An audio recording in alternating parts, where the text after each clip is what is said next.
What's up guys, welcome to another tech video, and this video is a little different because number one, it's not a product I can just hold in front of the camera while I do the A-roll talking bits, and it's also really probably going to shed some light on how OCD I am with my video production standards, and it's also probably going to have a lot of you looking like, well, this by the end of the video. So let's get started. そうか。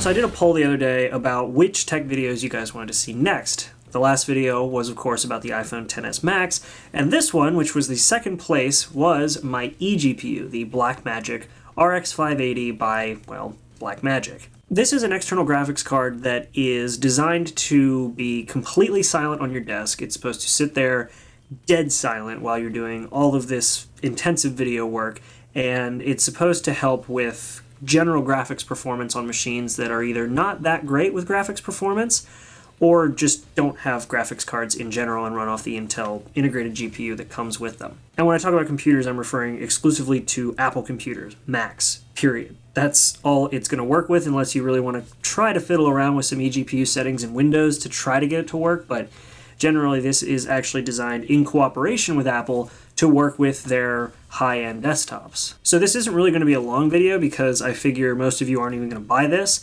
and a lot of you are probably going to critique me for buying this, telling me that I could have gotten a better deal somewhere else. So most of this video is going to be specifically about how this product affects my workflow and how I get my videos out to YouTube and how it helps. So right out of the gate, this is a $700 RX 580 in an external graphics card enclosure that you can't upgrade.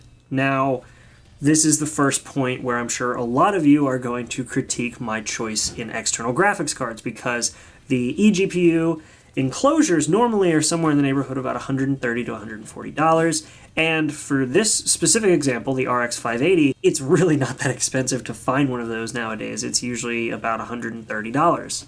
But in classic Apple fashion, even though this is technically Blackmagic, this is $700 to own, and it does come with a hub, which is kind of nice. Not a lot of eGPU enclosures do that, and the ones that do tend to be closer to $200 or $300, which is still significantly lower than the pricing of this specific product. But if I were to recommend one of the eGPUs that is actually non-upgradable that Apple sells, this is the highest I would go. I wouldn't bother with the eGPU Pro because you can, at that point, get either an entire desktop for that price, like an actual Mac desktop, or you can go with one of their cheaper models, which is the 560, if you really need graphics in something like a Mac Mini, for example, that doesn't have any sort of dedicated graphics coprocessor. Stumbled over my words there. That seems to happen at least once every video. But then why? Why did I bother to go with something like this? This is just complete overkill for somebody on YouTube. It is not really even that great anymore, considering that I can build my own configuration just right there for way less, and all I have to do is buy two separate pieces to put them together instead of having this milled aluminum thing. Two specific reasons why I went with this: time and sound. And those actually go together a lot with my workflow. So this product itself, number one, is convenient because it literally charges the laptop when you plug it in. So I just plug my laptop into this. I now have an entire external graphics card, plus it's charging, and I have an entire hub right on the back of the product where I can plug other things in. It's got Thunderbolt, it's got USB-C, which is still technically Thunderbolt. It's also got an HDMI connector and 4 USB plugs. And like I said, it will supply power to my laptop, which is an 85-watt charge, which is perfect for when I'm doing heavy edits because it's not enough to drain the laptop. It actually will just give me a full run of power. So the convenience is nice, but again, it's not one of the two main reasons. The first reason, time. Time is very important when I'm making these videos because if I can be doing something else while recording, if I can have a project exporting while I'm recording another video, I can overlap my projects and make sure that I can have something done while another thing is getting finished, or I can make a video while I'm exporting another video. That's the main thing. And I will, in general, have about 1 or 2, maybe even 3 videos exporting at the same moment that I'm recording a video. Now, in this instance, I'm only exporting one video, but literally right now I'm exporting the reaction video for, well, this would have been Wednesday, and I'm recording today's video, which is cool, and you can generally do that with other products, with other eGPUs, with just a laptop. But the second reason comes around, which is why this is what I use. I keep pointing past the camera. I'm not pointing at the camera. The eGPU just happens to be behind my monitors. So the sound coming out of this eGPU is almost nothing. Actually, quite literally, almost nothing. Because when this came out, it was touted as the quietest eGPU, and for all intents and purposes, it still kind of is. I've yet to find an eGPU that's quieter, and I've found plenty of eGPUs that are significantly louder. So true story, when I was at RTX a couple years ago, I was at Razer's booth, which they were showing off some gaming laptops, and they were showing off one of the cool things, which was an eGPU enclosure. The Razer Core, I think is what it was, and they had a GTX 1080 inside of that Razer Core.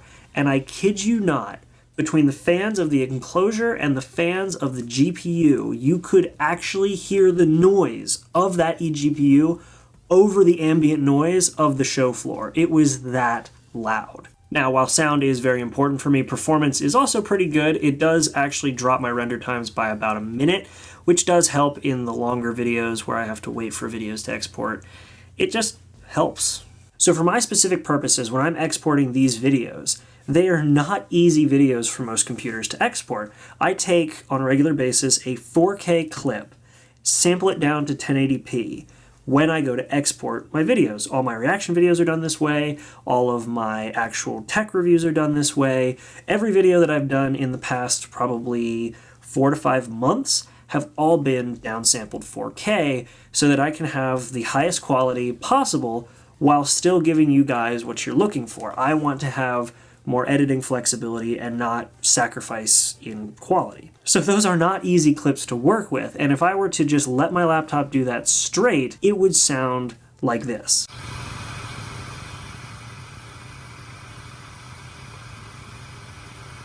When I do it with my eGPU, let's have a listen, it sounds like this. Like, literally, there's a video exporting right now for Wednesday. You guys hear anything? There's no editing tricks. I've actually got the microphone set on bidirectional. Yeah, that is literally how quiet this eGPU is. So in general, I'm not making this video really to recommend this eGPU to anybody. In fact, the lowest I would really recommend is this eGPU in an extreme case. If you're getting it, you know why you're getting it. I'm getting it, and I know why I'm getting it, because the quality that I look for in my videos is significantly higher than it needs to be. But at the end of the day, it's satisfying to me, and knowing that my content makes it out to you guys in as high a quality as I can provide, and I can overlap my times so I can be doing something like this while also exporting something, that just makes all the difference in the world in my personal use case. So don't go out and buy one of these. I really doubt any of you will, but if you do need some sort of eGPU configuration for a laptop or a desktop, or, well, most of the time it's a laptop, but if you need something like this, get an enclosure, get a regular graphics card. It's going to be louder, so unless you have some sort of OCD sound requirement like what I have, you really don't need something like this. Hell, if you're doing something with Apple, you can actually buy the 560 and hook that up, and it's going to be pretty decent. It's not this mind-blowingly fast eGPU, but it's cheaper than this. It's better than pretty much any other eGPU when it comes to sound, apart from this. And otherwise, just build your own. I know you hear that a lot with Macs versus PCs and eGPUs. In this case, it's cheaper to build your own in a lot of cases, and you have more versatility. It's just, in my case, I want my computer to be running very, very heavy tasks over top of me doing other work that can't be interrupted by loud noises. So yeah, at the end of the day, I don't recommend this for you. OCD me wanted it and got it because it would genuinely help my general workflow. And until they come out with something better at a lower price, it's going to be the main runner for pretty much all of my projects until they, again, come out with something cheaper and quieter, which I don't think they can make anything quieter. Either way, guys, that's been it. Not as long of a video as it normally is because I really didn't have a lot to talk about other than just quick, concise. Don't buy this unless you have OCD like I do. Hope you guys enjoyed it. Make sure to like and subscribe. Check out some of the other stuff down below. Next week is either going to be the iMac G4 review or the iMac G3 review. I need to go and check the poll and see which one was first and second. I'm really excited for those because I'm really into retro tech. But otherwise, I'll see you guys in the next video. Make sure to be there and have a good one.